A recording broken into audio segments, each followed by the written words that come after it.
जय श्री कृष्णा, राधे राधे। भगवान ज्ञान दीपक चैनल में आपका बहुत बहुत स्वागत है। और आज मैं आपको भागवत कथा का जो फाउंडेशन है वो मैं बताने जा रहा हूँ।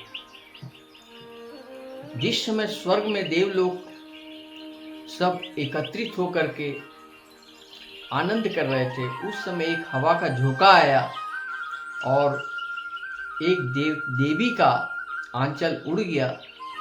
इसके बाद सभी देवता ने अपना सर झुका लिए, मगर एक देवता का सर नहीं झुका और उन्होंने उनको देखता रहा। ये बात हो गई तो बहुत बड़ी बात हो गई। देवलोक में एक मीटिंग हुआ कि इस देवी को नरक में, पाताल में या मर्तलोक में, पृथ्वी पर जाना होगा, उनको भेजना होगा मर्तलोक में। फिर वो राजा जिसने सर नहीं झुकाया, उनको भी ये सजा मिली कि आपको भी बहुत वर्षों तक, करीब सैकड़ों वर्षों तक आपको मर्तलोक में जाकर निवास करना होगा। ये आपको यहाँ का आदेश हुआ। तो फिर वो देवी कोई और नहीं थी, वो गंगा थी। तो गंगा बोली कि आप हमें कुछ भी निराकरण दें, इतनी बड़ी दंड न दें। बार बार मिन्नत करने पर देवगण बोले कि तुम मर्तलोक में जाओ और 8 बच्चों को जन्म दो और उनको गंगा में प्रवाहित करो, या जैसे ही वो 8 बच्चे का जन्म देने के बाद वो मर जाते हैं, या 8 बच्चे के बाद तुम्हारा कोई जिम्मेवार ले लेता है, तो तुम वहाँ से मुक्ति होकर फिर तुम स्वर्ग लोक में आ सकती हो। इस प्रकार फिर गंगा जी वहाँ से चले आए और गंगा में इधर अष्टवसु, एक ऋषि का गाय चोरी के कारण उनको श्राप मिला था।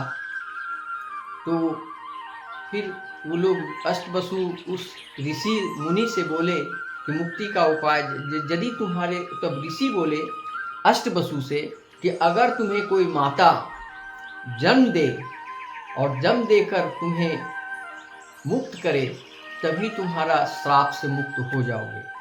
अब ये लोग अष्टवसु छटपटा रहे थे कि कोई ऐसी माँ मिले। ठीक संजोग से मुलाकात हो गई गंगा जी से। गंगा जी के पास में ये प्रस्ताव किए तो गंगा जी झट से स्वीकार कर ली। फिर गंगा जी का मुलाकात हुआ शांतनु से। शांतनु और वो गंगा दोनों मिल करके मिलन हुआ। तो शांतनु से वो बोली, शांतनु उनके रूप देखकर प्रभावित हो गए। तो शांतनु बोले गंगा से, मैं आपसे विवाह करना चाहता हूँ। तो गंगा बोली कि एक शर्त है, यदि आप मेरे कार्य में कभी टोक देंगे तो हम आपका साथ उसी दिन मुक्त हो जाएंगे, हम आपसे छोड़कर चले जाएंगे। बोले कोई बात नहीं। इस तरह से जब उन दोनों का विवाह हुआ, एक एक करके वो संतान जन्म लेते गए। 7 संतान, सप्तवसु जब खत्म, गंगा जी में वो विसर्जन कर दी।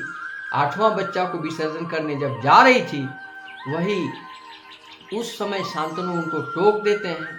टोक देने के बाद वो बच्चा उनके हाथ में दे देती है और वो वहां से मुक्त होकर अंतर्ध्यान हो जाती है। तो फिर उस बच्चे को बोले कि बेटा, तुम मेरा अष्टवसु हो, तुम्हें गंगा पुत्र के नाम से जाना जाएगा और तुम विश्व में एक महान कीर्ति करोगे। ये कहकर चली गई। उसके बाद उस बच्चे को लालन पालन शांतनु ने किया।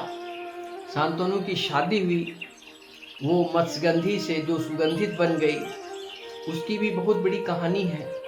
इस प्रकार से गंगा पुत्र का जन्म हुआ। ये गंगा पुत्र की कहानी थी। Thank you.